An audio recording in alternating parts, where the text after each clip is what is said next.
The baby? It's all right by the looks, no cuts or bruises. It's so tiny, she said, then turning to the child as she cuddled it. There. You're safe now, little one. You're safe, you beautiful thing.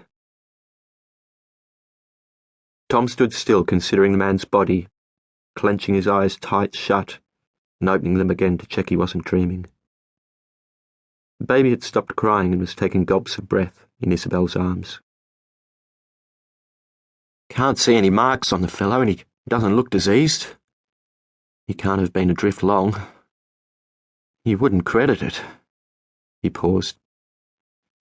You take the baby up to the house, Iz, and I'll get something to cover the body.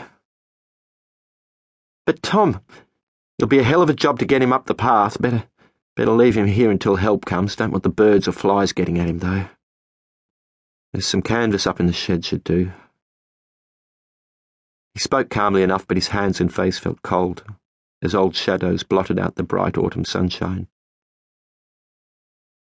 Janus Rock was a square mile of green with enough grass to feed the few sheep and goats and the handful of chickens, and enough topsoil to sustain the rudimentary vegetable patch. The only trees were 2 towering Norfolk pines, planted by the crews from Point Partageurs, who had built the light station over 30 years before, in 1889.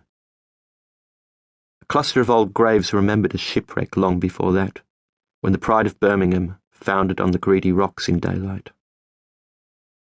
In such a ship, the light itself had later been bought from England, proudly bearing the name Chance Brothers, a guarantee of the most advanced technology of its day, capable of assembly anywhere, no matter how inhospitable or hard to reach. The currents hauled in all manner of things. Flotsam and jetsam swirled as if between twin propellers. Bits of wreckage, tea chests, whale bones.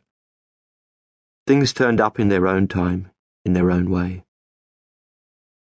The light station sat solidly in the middle of the island.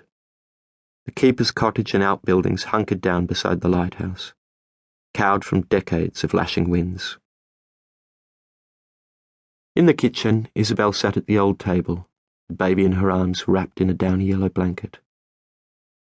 Tom scraped his boots slowly on the mat as he entered, and rested a calloused hand on her shoulder. I've covered the poor soul. How's the little one? It's a girl, said Isabel with a smile. I gave her a bath. She seems healthy enough. The baby turned to him with wide eyes, drinking in his glance. What on earth must she make of it all? He wondered aloud. Given her some milk too, haven't I, sweet thing? Isabel cooed, turning it into a question for the baby. Ah, she's so perfect, Tom, she said, and kissed the child. Lord knows what she's been through. Tom took a bottle of brandy from the pine cupboard and poured himself a small measure, downing it in one.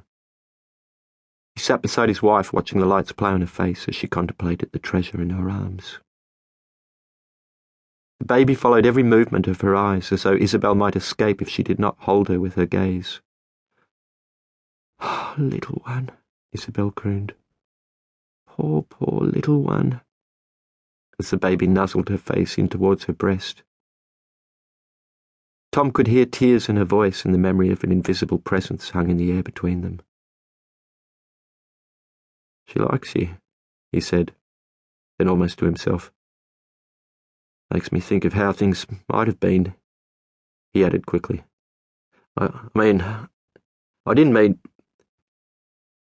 You look like you were born to it, that's all. He stroked her cheek. Isabel glanced up at him. I know, love. I know what you mean.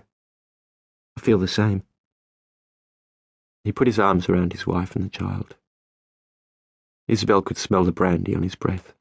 She murmured, Oh, Tom, thank God we found her in time. Tom kissed her and put his lips to the baby's forehead. The 3 of them stayed like that for a long moment, until the child began to wriggle, thrusting a fist out from under the blanket.